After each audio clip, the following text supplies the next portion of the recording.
Good evening and welcome to Economics Unbound. I am your host, Tandeka Gubulembeki, and as always, I am not alone. I am with my great co-host, Nana. Hi, Nana. Good evening, everyone. This is Economics Unbound. Welcome to it. South Africa's history is littered with the stories of great walks and great marches. The Women's March against Passbooks in 1956, the March to Parliament against Passbooks led by Robert Sobukwe, and Nelson Mandela's own well-known Walk to Freedom. A group of young South Africans recently walked for economic inclusion, Tans. Yes, Nana, they walked for almost 20 days. They walked in the rain, exhausted, aching often, they pressed on. Beginning their journey at Parliament in Cape Town, this ragtag army of fighters against economic exclusion in South African universities arrived at the Union buildings on the 10th of April this year. The hashtag Walk for Access students aimed to raise 4 million rand to aid the access of more students to institutions of higher learning.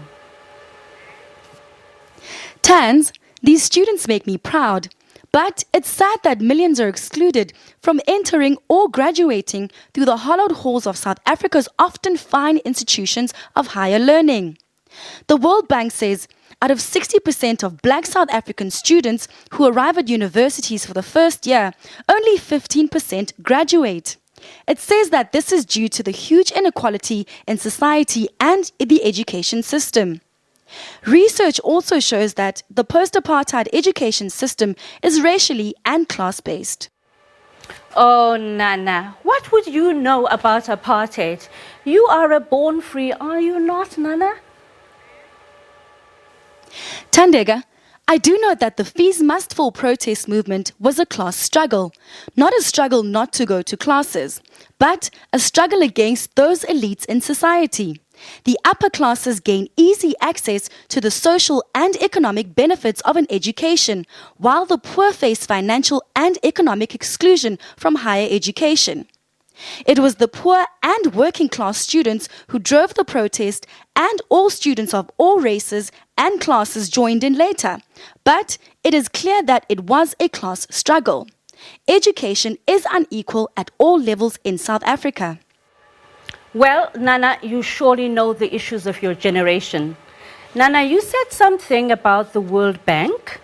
You said something about the World Bank saying that we as a people need to restructure the economy and increase access to higher education.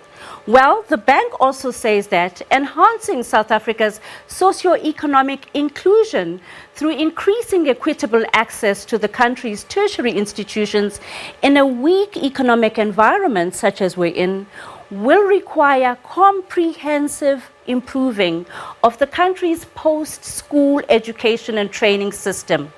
At universities, the issue is not just the high tuition fees and residence fees that stand at a whopping 100,000 per year per student often, but also access to adequate food, clothing, and educational tools like books and laptops.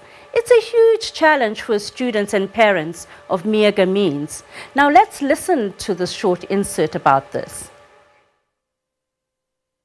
A report by BankSafe showed that the average take-home salary of South Africans was significantly lower at 13,621 rands a month or 163,450 a year. According to Old Mutual, parents or students can expect to pay 64,200 for first year of university in 2019 on average. This is expected to rise to 107,600 by 2025 and as much as 165,600 by 2030. So if you take 13,621 rands and minus 5,350, which is university fees per month, it comes to 8,271 rands. The fees only act as an approximation and exclude other fees such as textbooks, travel, and residency. From this, we can see why 21.8% of South African youth cited a lack of money as a main reason for not attending an educational institution, while 18.9% reportedly fell out due to poor academic performance. South Africa is the world's most unequal society. And as Nelson Mandela pointed out, education is a great class leveler. The demand of the walk for access can be considered a request for citizens to pay for what can be considered a public good. Now, in economics, a public good is a good which, when supplied to one individual, is immediately available to others at no charge. Public goods are normally catered for through taxation. Hence our curiosity as to how a wealth tax could be deployed and the associated problems and challenges. Let's take a look at this. A public good is an item whose consumption is determined by society, not individual consumers. Examples include economic statistics, law enforcement, national defense, parks, sewer systems, and some radio and television broadcasts. Public goods are usually financed by taxes because they're created for the benefit of everyone. A public goods consumption does not reduce its availability to others.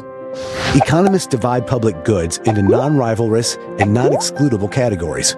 A fireworks show is non-excludable because the cost to keep those who won't pay to watch it can be prohibitive, but it also demonstrates the free rider problem. The free rider problem states that a rational person will not contribute to the maintenance or availability of a public good if they do not need to contribute to maintain its benefit.